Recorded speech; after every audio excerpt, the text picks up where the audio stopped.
E aí pessoal, tudo bom? Aqui quem fala é o professor Rony, sou professor de História e hoje a nossa videoaula é sobre a Primeira Guerra Mundial, ou como ela foi conhecida no início, como a Grande Guerra. O nosso foco de fato é entender como que a Primeira Guerra Mundial ela aconteceu. Uma guerra que vai mobilizar cerca de 60 milhões de combatentes, foi chamada de Grande Guerra até 1939, quando outro conflito de proporções ainda maiores fez com que ela passasse a ser chamada de Primeira Guerra Mundial. Para vários historiadores, esse conflito representou o começo efetivo do século XX. Cerca de 9 milhões de pessoas morreram e 20 milhões foram feridas. Os sobreviventes tiveram que lidar com o luto, com a fome, os ferimentos e ainda as doenças. Os efeitos demográficos dessa guerra, dessas mortes, acompanharam a Europa por vários anos e várias décadas. Ainda hoje, em algumas regiões que foram palco de conflitos, há áreas de acesso proibido ou inapropriadas para plantação. Existem também áreas em que a vegetação não cresce por conta da contaminação do solo e dos lençóis freáticos, provocada pelo uso de armas químicas. Granadas, bombas e minas não detonadas ainda são encontradas em determinadas regiões. Diante desse quadro, ficam as seguintes reflexões.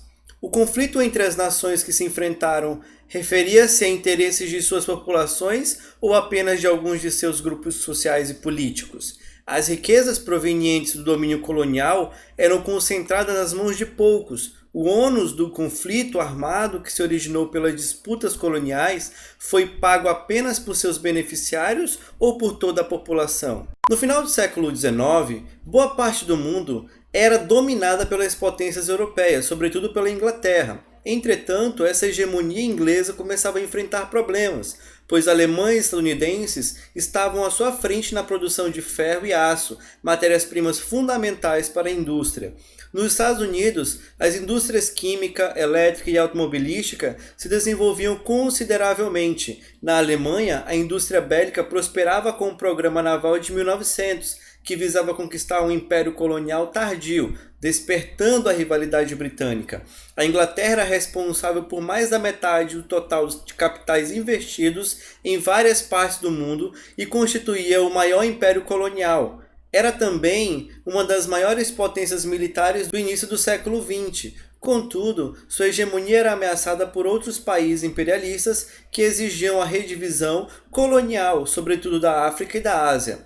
A derrota francesa na Guerra Franco-Prussiana de 1870 e 71 acarretou a perda da região de Alsácia-Lorena para a Alemanha, o que despertou um espírito de revanche entre os franceses.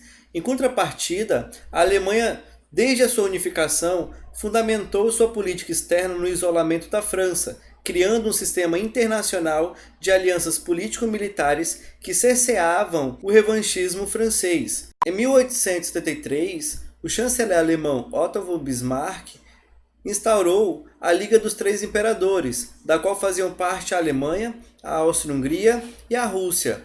Entretanto, as divergências entre a Rússia e a Áustria com relação à região dos Balcãs, originadas do apoio russo a minorias eslavas da região que almejavam a independência, acabaram com essa aliança em 1789. Em 1882, o Reich, Império Alemão, aliou-se ao Império Austro-Húngaro e à Itália para formar a Tríplice Aliança. A França conseguiu sair do isolamento em 1894, ao firmar um pacto militar com a Rússia. Em 1904, a Inglaterra se aproximou da França, formando o bloco Entente Cordiale, que ligava os interesses comuns dos dois países no plano internacional. A partir de então, as hostilidades foram esquecidas para que os dois países enfrentassem um inimigo comum, a Alemanha. A adesão da Rússia à Entente Cordiale originou a Tríplice Entente. Assim passavam a existir na Europa dois blocos antagônicos, a Tríplice Aliança e a Tríplice Entente, que aceleravam a corrida armamentista. A posição da Itália diante dos blocos era dúbia. Embora fizesse parte da Tríplice Aliança, cultivava sérios conflitos com o Império Austro-Húngaro e chegou a assinar acordos secretos de não agressão com a Rússia e também com a França, países da Tríplice Entente. Atrelada a toda essa situação que estava acontecendo na Europa de fato, nós vamos ter ainda na Europa a questão balcânica. A região dos Balcãs engloba países como a Albânia, a Bulgária e a Grécia, entre outros. Em fins do século XIX, com o enfraquecimento e desmembramento do Império Turco-Otomano, uma intensa disputa entre as grandes potências europeias por seu território vai ganhar força. A intervenção imperialista internacional na região, polarizada pela Tríplice Entente e também pela Tríplice Aliança, e as lutas nacionalistas dos diversos povos que faziam parte do Império Turco-Otomano, originaram sérias crises locais e internacionais. Pretendendo controlar a região do Mar Negro ao Mar Egeu, passando pelos Balcãs, o governo da Rússia defendia o chamado pan-eslavismo, união dos povos eslavos, e a independência das minorias nacionais. Sua intenção era unificar os povos balcânicos, garantindo sua influência sobre as novas nações, mas a Rússia teve de enfrentar resistências do governo do Império Austro-Húngaro, protetor do Império Turco, e da Alemanha, que projetava construir uma estrada de ferro Berlim-Bagdá, barrando a descida russa pelos estreitos de Bósforo e Dardanelos, pertencentes ao Império Turco. Tal projeto da estrada pela Alemanha abriria acesso a áreas petrolíferas do Golfo Pérsico, região de hegemonia inglesa. O ideal de unificação eslava, encabeçado pela Sérvia e que resultaria na Grande Sérvia, tornou-se mais distante quando as regiões da Bósnia e da Herzegovina foram tomadas do domínio turco e anexadas à Áustria-Hungria em 1908. Desse modo, os sérvios tinham agora de lutar contra os impérios turco e também austro-húngaro para conquistar a unidade. Nos anos seguintes, essa situação provocou agitações nacionalistas na região, promovidas principalmente pela Sérvia com o apoio russo. A Primeira Guerra Mundial ela vai ter uma série de elementos que vão anteceder a esse conflito. Um desses elementos é, de fato, o processo industrial, a ampliação dos mercados consumidores e também a necessidade por matéria-prima. Além disso, nós vamos ter o chamado neocolonialismo, a busca por regiões e áreas para neocolonizar ou, de fato, ampliar os seus domínios vai ser um ponto extremamente importante. As principais áreas de domínio seriam, de fato, as regiões da África e também as regiões da Ásia, que eram bastante cobiçadas nesse século XIX com o imperialismo e vão acabar gerando os conflitos no início do século XX. É importante destacar que os povos eslavos pertencem originalmente ao grupo indo-europeu, russos, ucranianos, sérvios, croatas, eslovenos, tchecos, eslovacos, morávios e poloneses. A fixação de vários grupos eslavos e de outros povos na região balcânica favoreceu a diversidade de nacionalidades e de lutas autonomistas, contribuiu para transformá-la em foco de disputas entre as potências, ocasionando o estopim da Primeira Guerra Mundial. Além do chamado pan-eslavismo, nós vamos ter também o chamado pan-germanismo, o desejo da Alemanha de unificar todos os povos que tinham descendência germânica. Em 1914, o arquiduque Francisco Ferdinando, herdeiro do trono austro-húngaro, viajou a Sarajevo, capital da Bósnia, com o objetivo de acompanhar manobras militares e afirmar a força da monarquia austro-húngara.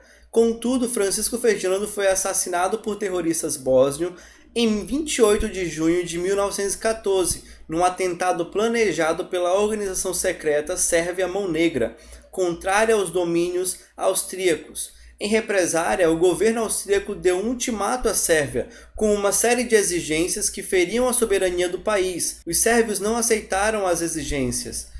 Em resposta, o Império Austro-Húngaro declarou guerra à Sérvia em meados de 1914. Imediatamente, a Rússia pronunciou-se a favor da Sérvia. A partir de então, o sistema de alianças foi ativado, resultando na entrada da Alemanha, França e Inglaterra, além, é claro, da Rússia no conflito que se generalizou. De forma sintética, pode-se dizer que o conflito teve duas fases. Em 1914, houve a Guerra de Movimentos e, de 1915 em diante, a Guerra de Trincheiras, ou de Posição. A primeira fase estava relacionada ao Plano Schlieffen. Esse plano previa a mobilização de parte do exército alemão para invadir o território francês, pela Bélgica e pela Alsácia-Lorena, e render Paris ao final de 6 semanas. Alcançado tal objetivo, os alemães acreditavam que estariam livres para enfrentar os russos, direcionando suas tropas para o ataque e a invasão daquele país. A invasão da Bélgica violou a neutralidade desse país e serviu de pretexto para a Inglaterra declarar guerra à Alemanha. Mesmo assim, a marcha dos exércitos alemães em direção a Paris surpreendeu as tropas francesas. Do lado leste, uma ofensiva russa inesperada, ainda em 1914, obrigou as forças alemãs a se dividirem, deslocando tropas para a região da Prússia Oriental. A França, beneficiando-se do apoio inglês, conteve o fulminante ataque alemão na Batalha do Marne, em setembro do mesmo ano. Com o fracasso da guerra de movimento, teve início a guerra de posição ou de trincheiras, na qual os soldados combatiam dentro das trincheiras, valas escavadas no chão.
Outras potências entraram também no conflito, colocando-se ao lado da Tríplice Entente, França, Inglaterra e Rússia. O Japão em 1914, a Itália em 1915, a Romênia em 1916 e a Grécia em 1917. Do outro lado, das potências centrais, Alemanha, Áustria e Hungria, colocaram-se o Império Turco-Otomano em 1914 e a Bulgária em 1915. Enquanto a frente ocidental estava na fase das trincheiras, na frente oriental ocorria uma sequência de vitórias alemãs, como a Batalha de Tannenberg, na qual 100 mil russos foram aprisionados. Em 1916, em Verdun, frustrou-se nova ofensiva alemã contra a França. Ali, por 9 meses, combateram cerca de 2 milhões de soldados dos dois lados, dos quais quase 1 milhão morreram, sem que houvesse avanço ou recuo na frente de batalha. No ano de 1917, ao contrário, foi marcado por acontecimentos decisivos para a guerra. As contínuas derrotas russas aceleraram a queda da autocracia czarista, culminando nas revoluções de 1917, que resultaram na instauração do regime socialista. Com a ascensão do novo governo, concluiu-se o chamado Tratado de Brest-Litovsk. de 1918, que oficializava a saída dos russos. É importante destacar que a situação na Rússia não estava nada fácil. A Rússia, desde o início do século XIX, enfrentava uma série de problemas financeiros e também de produção. Não tinha matéria-prima suficiente e também não conseguia se desenvolver, ao ponto em que, com a participação na Primeira Guerra Mundial, vai deixar muito claro exatamente isso, fazendo com que ela acabasse se rendendo na metade do conflito. Ainda em 1917, nós vamos ter a entrada dos Estados Unidos na guerra, com imenso potencial industrial e humano. Vai reforçar o bloco liderado pela Inglaterra e pela França, que passou a obter sucessivas vitórias contra os alemães a partir de 1918. Os movimentos populares na Alemanha e a rendição em massa de soldados alemães também vão acelerar o desmoronamento do Segundo Reich alemão e do Império Austro-Húngaro. A derrota das potências centrais diante da superioridade econômica militar dos aliados, como eram denominados os integrantes da Tríplice Entente, acarretou a renúncia do Kaiser alemão e a assinatura do armistício em novembro de 1918. O cessar-fogo conseguido por meio de um plano de paz intitulado 14 Pontos de Wilson foi formulado pelo presidente estadunidense Woodrow Wilson, que pregava uma paz sem vencedores. Com o fim das operações militares, os vitoriosos reuniram-se em 1919 no Palácio de Versalhes, nos arredores de Paris, para as decisões do pós-guerra. O encontro foi dirigido pelo presidente dos Estados Unidos, Wilson, e os chanceleres David Lloyd George, da Inglaterra, e George Clemenceau, da França. O presidente estadunidense propôs um plano que foi inviabilizado por diversos acordos paralelos e principalmente por pressões da França e da Inglaterra. As conversações resultaram no Tratado de Versalhes, que considerou a Alemanha culpada pela guerra e criou uma série de determinações que visavam enfraquecê-la e desmilitarizá-la. Esse tratado estabeleceu a devolução da Alsácia-Lorena à França e o acesso da Polônia ao mar por uma faixa de terra que atravessava a Alemanha e desembocava no Porto Livre de Danzig, o chamado Corredor Polonês. O governo da Alemanha perdeu todas as suas colônias ultramarinas e parte do seu território europeu. Perdeu também a artilharia e a aviação, passou a ter um exército limitado a 100 homens e ficou proibido de construir navios de guerra. Foi ainda obrigado a indenizar as potências aliadas pelos danos causados em um total aproximado de 30 bilhões de dólares, valor que foi renegociado na década de 1920 até ser extinto em 1932. O Tratado de Versalhes também oficializou a criação da Liga das Nações, um fórum internacional que pretendia garantir a paz mundial. Essa pretensão, porém, não se concretizou, pois a Liga não contou no início com a participação dos governos da Alemanha e da Rússia, nem do próprio país que a idealizara e que se transformara na maior potência mundial, os Estados Unidos. Por discordar de muitas das decisões de Versalhes, o governo estadunidense preferiu assinar um acordo de paz com o governo alemão em separado. Também em 1919, o Império Austro-Húngaro foi desmembrado pelo Tratado de Saint-Germain. O governo da Áustria perdeu a saída para o mar e foi obrigado a reconhecer a independência da Polônia, da Tchecoslováquia e da Hungria, e a criação do Reino dos Sérvios, Croatas e Eslovenos, que em 1919 adotaria o nome de Iugoslávia, perdendo assim maior parte do seu território. Com a Hungria foi assinado o Tratado de Trianon e com a Bulgária o Tratado de Neuilly. Desse modo, os tratados assinados entre 1919 e 1921 selaram a desintegração do território dos Impérios Austro-Húngaro e Turco-Otomano. Quanto ao Império Alemão, seria extinto por uma revolução de novembro de 1918. Os tratados que puseram fim à guerra determinaram também o início da consolidação da independência de novos estados, cujas soberanias foram ratificadas pelas populações envolvidas por meio de plebiscitos.